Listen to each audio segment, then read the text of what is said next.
Hello, Ryan here, aka Mac, and welcome. The second 3.17 Evocati patch has dropped, so let us take a look at the patch notes. As always, a huge thank you to all of my patrons and channel members. Thank you guys so much for the support, in particular to my latest patron, Torvarus. It is very much appreciated, mate. Thank you so much.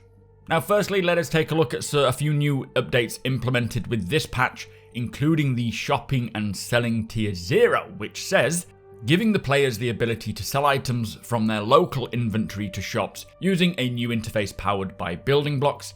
This supports the recently added loot generation feature, allowing these items to be sold for money. This includes kiosk and service support for sale of non-commodities. The shops will now dictate which items they will buy based on the type of the weapon or armor they sell.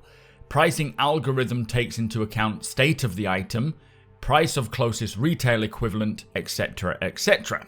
This update also brings in wide sweeping changes to what each weapon and armor shop sells, plus many higher end items have been removed from the weapon and armor shops and can now be found exclusively out in the PU through looting corpses and exploring locations for loot crates. So some big changes there for loot generation, but also the introduction of selling and what shops sell and what you can sell. Firstly, what you are trying to sell will need to be taken to the shop that actually sells those items. I do wonder for tier 0 if you will be able to sell items to other shops that are not specific to that shop for maybe a lesser UEC, or whether it is just going to be specific to the shop that sells those items. It does sound more like the latter, but we'll have to see when we get in there.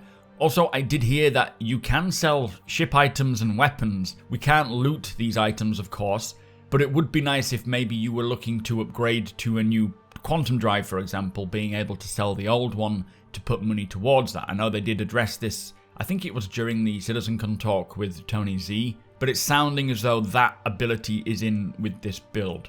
Now, it also says pricing algorithm takes into account state of the item. Now, I'm not sure what items will have different states applied, but this does sound like items are getting wear and tear values, affecting their UEC value. So instead of it just being a static 45% cost of the original item, it sounds like there might be some other varying elements to this as well.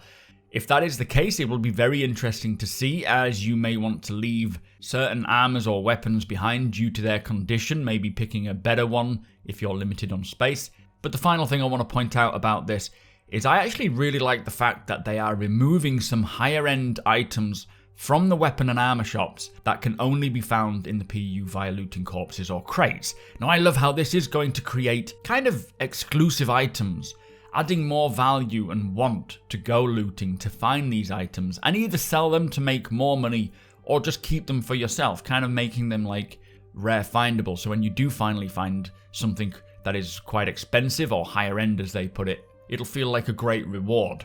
A nice idea, and I'm sure that they will continue to expand on these more exclusive items as the patches roll out. Anyway, moving on, we have another new addition which I love the sound of. Great quality of life item. They have added a carryable storage container to cargo shops, dumpers depots, Covalec shops, and Orison surplus. So having a container, which is just a normal small hand carryable cargo box like we have now, I think, to use as a loot box so that you can place this on your ship and then take it down to a bunker and load up the items that you have looted to then sell on. A very simple, small addition that will make physical looting more involving. I do wonder if other people will be able to interact with that loot box. So you could fill it with med pens and then keep that on board your ship, and everyone who is in your org or in your group could access that. That would be nice, but I don't know if that's the case. But even if it doesn't allow other people to use it or interact with it, it will be useful for yourself to be able to store stuff. Anyway, moving on, there are some other updates. These include a hunger and thirst polish pass, with them increasing the decay rate of both, meaning that we will need to drink and eat more often. Which, personally speaking, this is just my opinion here, I am happy about this, as I rarely even need to think about eating and drinking, and I know a lot of people will prefer that, but me, I do like the whole survival elements and having to eat and drink every now and again. So I'm quite content with that, but again, it might be too much. We'll have to wait and see and give our feedback. They have also tweaked the injury trigger balance to increase chance of receiving injuries. Blood loss damage resulting from injuries has now been reduced and now actually scales based on the severity of the injury. So just like we saw with the initial Evo patch, you will die less often, but the chance of receiving an injury that needs treatment will increase. But also, it does appear that the chance of losing blood will scale based on the actual severity of that injury that you receive. So some nice additions, and again, expanding from that tier 0, pushing it more in the direction where they want to go. Now, this next one is quite interesting. For ship maintenance, it says they have significantly increased starting and max inventory of Cryastro service quantum fuel, hydrogen fuel, and ship ammunition. So it sounds as though when you try to refuel or rearm at a station, that station will have actual limited stock of each of those commodities. Now, whether they did this to create a job for the Starfarer or for other haulers perhaps being able to resupply these stations, I don't know, but I do remember Tony Z a while back saying that when they do start rolling out Quantum for the first time, which is that dynamic economy, having supply and demand and so forth, he did say it will be using fuel, ammo, and repair commodities first. So it sounds to me like they are trying to get fuel supplies maybe dynamic, perhaps as players refuel, locations will need more, and hopefully have the players flying around to restock them. Now, of course, I don't know if this is the case. I'm just going off of what I've heard in the past from Tony Z and what we've seen them working on. But if this is the case, then I'm very intrigued to see how this will roll out. Finally, it does say that there have been some mining gadget UI polish passes as well. Now, there are 15 more bug fixes, and one of them does say elevators in underground facilities in Grimhex should no longer become duplicated.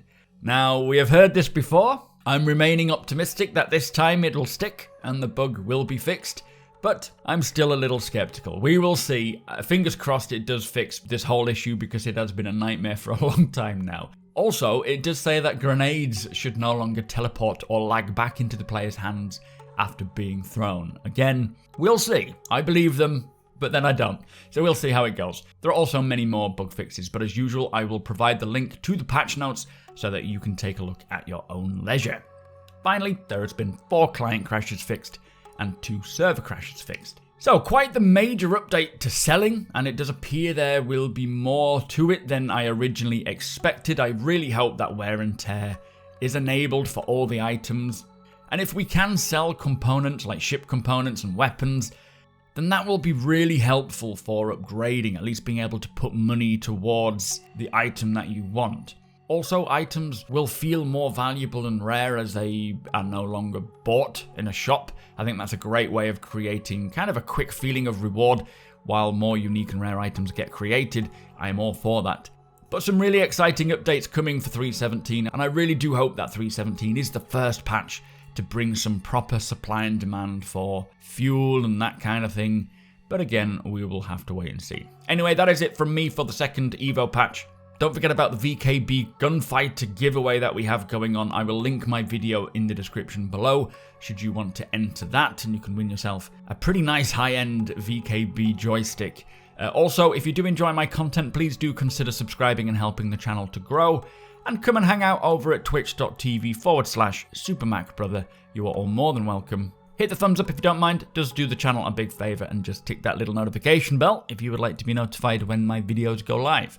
Again, huge thank you to my patrons and channel members. Thank you for watching, and I'll see you in the next one.